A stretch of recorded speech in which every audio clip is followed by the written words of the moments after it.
Europe 1, bien fait pour vous. Julia Vignali et Mélanie Gomez. Vous êtes sur Europe 1, merci d'être avec nous. Vous êtes de retour dans Bien fait pour vous jusqu'à midi. Nous sommes en direct et à présent, donc, on va passer à notre petit duo de bienfaitrices du jour. Ce jeudi, je me tourne d'abord vers Philippine Darblay. Bonjour Philippine. Bonjour à toutes les trois. Je crois qu'on va se faire beau et belle sur un air de samba aujourd'hui, c'est ça ? Oui, s'il y a bien un pays dont on a envie de s'inspirer pour la beauté, c'est le Brésil. Et il y a des tonnes de nouveautés, des nouvelles marques, des nouveaux produits, plein d'inspiration à prendre aujourd'hui. Moi, j'ai hâte de connaître les astuces des Brésiliennes. Mais avant ça, c'est Cécile Coumeau, qui n'est pas brésilienne, mais qui est fort jolie, qu'on va écouter aujourd'hui. Alors, je rappelle, Cécile, que vous testez régulièrement pour nous toutes sortes d'activités pour se faire du bien. Et d'habitude, vous nous proposez des expériences plutôt physiques. Mais aujourd'hui, c'est notre cerveau que vous allez faire travailler, puisque vous avez participé à un café philo. Exactement. Et parce qu'en fait, la santé, le bien-être, ça repose sur un équilibre physique et mental. Il faut bien entraîner la tête et les jambes. Donc, j'ai effectivement tenté une expérience inédite pour moi, le café philo. Alors, concrètement, c'est quoi un café philo ? C'est une discussion, finalement, organisée le plus souvent dans un café, comme son nom l'indique. C'est-à-dire un lieu public ouvert à tous. C'est ça l'idée. Mais avec des règles bien précises. Un animateur qui est formé à ça mène le débat. Une question philosophique est à l'ordre du jour. Alors ça peut être la morale peut-elle empêcher la barbarie ou encore qu'est-ce qui nous rend humains. Voilà, c'est ce type de questions qu'on va traiter. Ouais, on est quand même loin de la discussion du café du commerce. Alors, est-ce que c'est pas du coup quand même réservé à une sorte d'élite, des intellos, quoi, disons ? Alors bien sûr, il faut aimer les idées, je dirais débattre. Mais c'est inutile de vous remémorer vos cours de terminale, de philo. Moi, j'étais déjà en train de me dire si j'y vais, il va falloir que je révise un peu. Mais non, ça pas va la peine. Vous devez plus les avoir de toute façon. Non. Donc, on vous demande absolument pas de potasser les textes d'Hegel ou de Kant, de se référer même à des philosophes. Je peux en attester puisque j'ai participé à un café philo. Je me rappelle pas de mes cours de terminale. Mais vous avez une fille en terminale, alors ça peut aider. Alors celui auquel j'ai assisté, il est organisé à Paris par l'Espace Le Moulin dans le 14e arrondissement. Et comme me l'a expliqué Catherine Pétieux, la directrice de cet espace, en fait, il faut surtout faire preuve de curiosité. La première démarche, c'est apprendre à penser par soi-même. Pour ça, chercher des argumentaires et à la manière socratique, questionner la question. Toujours, il y a le pourquoi des enfants. Je crois que les premiers philosophes sont les enfants. Ils diront toujours « et pourquoi ? Et pourquoi ? Et pourquoi ?» Ça, c'est le dialogue socratique.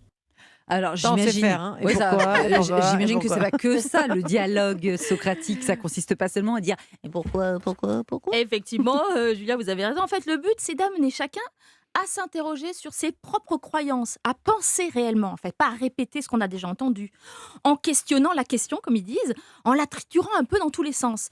Alors, ça veut dire que vous devez argumenter plutôt que de vous précipiter à donner votre opinion, qu'on peut le faire d'ailleurs sur les réseaux sociaux.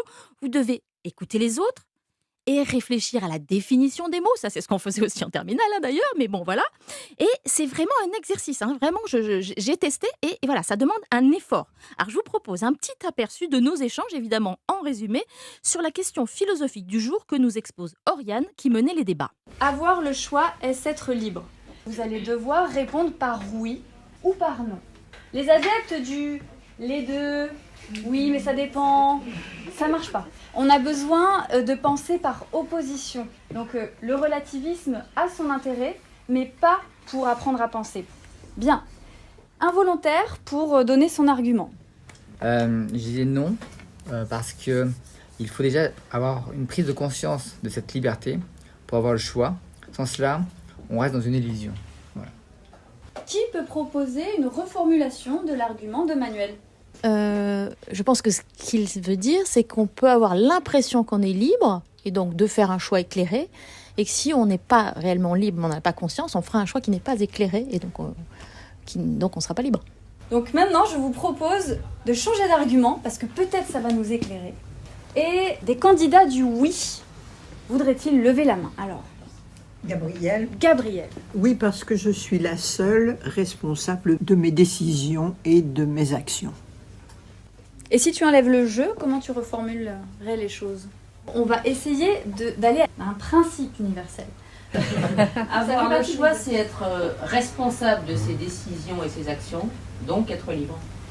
L'objectif de ce jeu, en fait, c'est d'être capable de reformuler des choses avec lesquelles parfois on est en profondément désaccord. Parce que c'est se départir des émotions qui chauffent et qui nous court-circuitent à notre capacité à réfléchir. Bah oui, alors c'est pas du tout la foire d'empoigne, hein. On sent que les règles sont strictes. En même temps, j'aime bien, il y a un cadre, en fait, on est guidé. Hein. Exactement. Et c'est justement ce cadre qui fait que l'on écoute vraiment l'autre, qu'on reste pas campé sur ses positions, et surtout que la philosophie devient un outil pour mieux vivre au quotidien. En fait, on s'est tous rendu compte lors de cet exercice qu'en reformulant, comme ça, on a passé vraiment 1 heure à reformuler les arguments des uns et des autres, et bien que nos désaccords, voire nos engueulades, parfois elles venaient du fait qu'on n'avait pas pris le temps de comprendre l'autre, ou que parfois on n'avait pas la même définition du choix ou de la liberté. Donc voilà. Moi, Cécile, super, mais finalement, avoir le choix, est-ce que c'est être libre?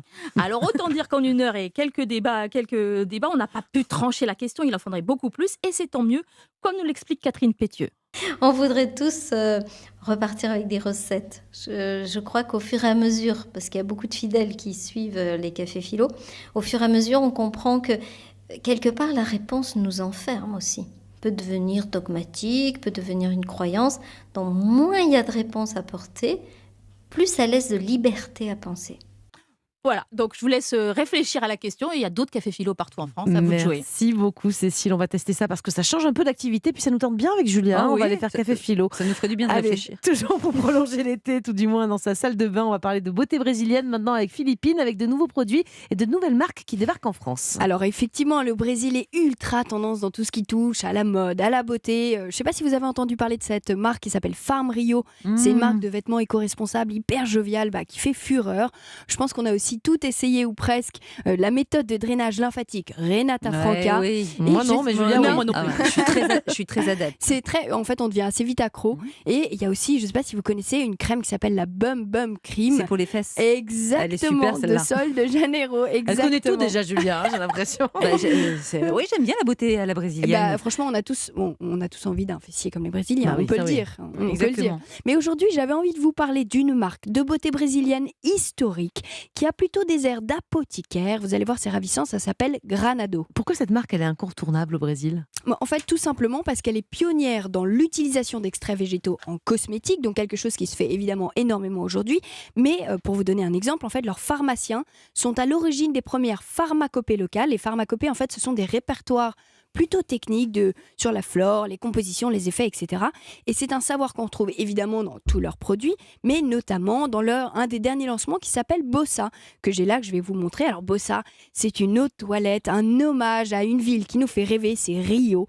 Et c'est une fragrance dans laquelle Marina Cruz, qui est directrice du développement de la marque en France, retrouve plein de souvenirs. Personnellement, en tant que brésilienne, que carioca, je suis née à Rio. Quand j'ai senti Bossa pour la première fois, ça m'a vraiment évoqué quelque chose de très particulier, de très pointu, qui s'appelle ma cangue, qui est ce paréo que toutes les cariocas utilisent pour s'habiller, pour aller à la plage, parce que c'est vraiment un élément qui fait partie de notre routine quand on va passer 15 minutes, 20 minutes au bord de mer. Et qui est imprégné justement de ces embruns marins qu'on appelle la marésie, mais aussi ce côté un peu résidu de crème solaire, donc avec les notes de coco qui sont très subtiles, qui sont pas lourdes ni trop gourmandes, c'est vraiment assez subtil. Est-ce que vous avez testé autour de la table? Vous en pensez quoi de cette... Oui, ça me fait penser à l'été. Voilà. L'été, mais c'est léger, c'est subtil. On n'est pas dans un truc trop sucré, trop imposant. Franchement, moi, je trouve ça très frais, très agréable. Je suis à Ipanema, là. J'adore. Super. Alors, apparemment, c'est une marque qui serait très appréciée de notre créateur Christian Louboutin, mais aussi du modèle Inès de la Fressange ou encore de notre plus grande ambassadrice brésilienne en France, Cristina Cordula. Mais il paraît qu'elle a lancé une ligne de maquillage. Et oui, tout à fait. Alors, c'est une ligne d'ailleurs qui est bien à son image. Je vous laisse deviner le nom de la marque. Magnifique. J'adore. Alors, ce qui est très amusant, c'est que même les produits ont des noms fun. Par exemple, l'anti-cerne s'appelle Au Taquet. L'embellisseur de teint, c'est la base. On l'entend parler, on l'entend dire ça. Bon, au-delà de l'humour, c'est des produits qui intègrent tous du soin, parce qu'ils contiennent des ingrédients brésiliens, type açaï, acérola, etc., pour des bienfaits différents.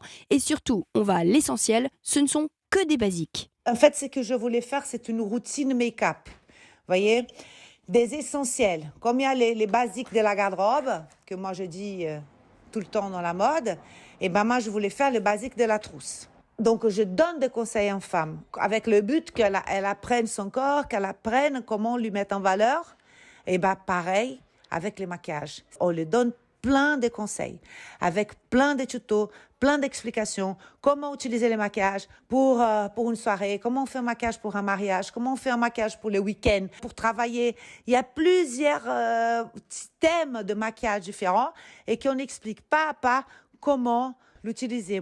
Alors évidemment, rien que de l'entendre, on a la pêche, je sais pas pourquoi. Je vous jure, c'était génial de pouvoir lui parler. J'étais là, oh là là, j'adore. En tout cas, elle donne des conseils aux femmes, mais aux hommes aussi ici, puisque cette ligne s'adresse à tous, tout âge, toute peau, notamment via ces tutos qui, je dois dire, sont top. Et Parfait, donc en conclusion, est-ce qu'on peut dire que les Français et les Brésiliens appréhendent la beauté différemment ou pas? Pour Marina Cruz, la réponse est oui. Pour les Brésiliens, la sensorialité des produits, le fait de sentir bon aussi pour soi et pour les autres, prime avant tout. Alors pour vous donner un exemple, et je pense qu'on en est parfois un peu loin en France, ils prennent 2 à 3 douches par jour avec des soins, des gommages, de l'eau de Cologne. C'est vraiment, mais c'est un rituel beauté dans son ensemble. Eh ben, génial. Vive le Brésil. En fait, ils sont hyper propres par rapport à nous. non, mais Vous prenez pas 3 douches par jour, Vous Julia, prenez 3 douches par jour, Romain Desarbes, ou pas? Non. Voilà. Non. Vous n'êtes J'aurais pas brésilien. J'aurais pas le temps. Et voilà, vous travaillez. Sinon, il beaucoup s'appellerait Romain Desarbes. Je sais pas le faire. Il y a juste un dernier point que je trouvais intéressant. Oui. Christina Cordula a rappelé que faire attention à son apparence, donc son extérieur, c'est aussi avant tout booster son intérieur. Je trouvais que c'était intéressant comme point de vue. Voilà. Oui, prenez-en de la graine, Romain Desarbes.